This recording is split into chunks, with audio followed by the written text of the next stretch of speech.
صلی اللہ علیہ محمد. أنا اسمي محمد كامل من دولة كوت ديفوار، ولكن دولة الولادة نيجر، جيران نيجيريا نيجر. أما أنا ساكن في ساحل العاج كوت ديفوار آيفري كوست. ایوری کوسٹ میں رہتے ہیں اور پیدا نائجر میں ہوئے. بالإنجليزية آيفري كوست، بالفرنسية كوت ديفوار، بالعربية ساحل العاج. هي دولة واحدة اسمها ثلاثة. ان کا فرینچ میں کوتریباد نام ہے اور عربی میں ساحل العاج اور انگلش میں ایوری کوسٹ جہاں یہ رہتے ہیں. ماشاء اللہ ماشاء اللہ. السؤال يا شيخ،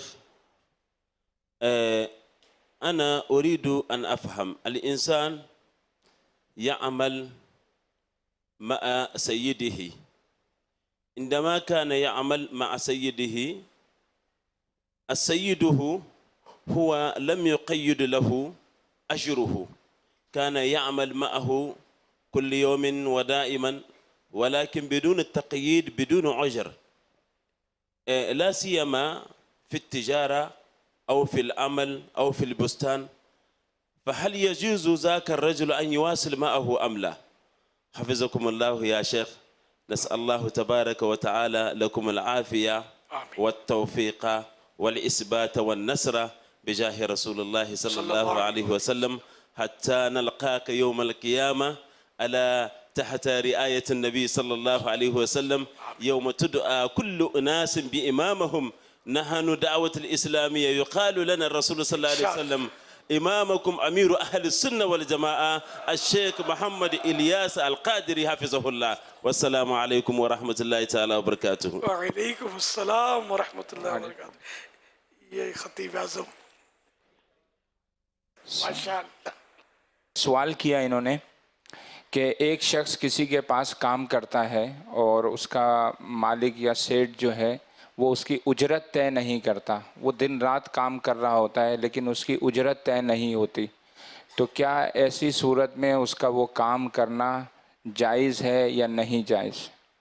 اور پھر آخر میں دعا کا بھی عرض کیا اور تمنا بھی کی کہ کل بروز قیامت انشاءاللہ عز و جل ہم پیارے آقا مدینہ والے مصطفیٰ صلی اللہ تعالیٰ علیہ وسلم کے لواء کے تلے یعنی ان کے اس کے نیچے جمع ہوں گے، اور کل بروز قیامت جب لوگوں کو ان کے اماموں کے ساتھ پکارا جائے گا تو ہمیں بھی پکارا جائے کہ امیر اہل سنت دامت برکاتہم العالیہ کے ماننے والے چاہنے والے مریدین وہ کہاں ہیں، تو اس طرح ہم آپ کے پیچھے پیچھے لواء الحمد تلے جمع ہوں گے.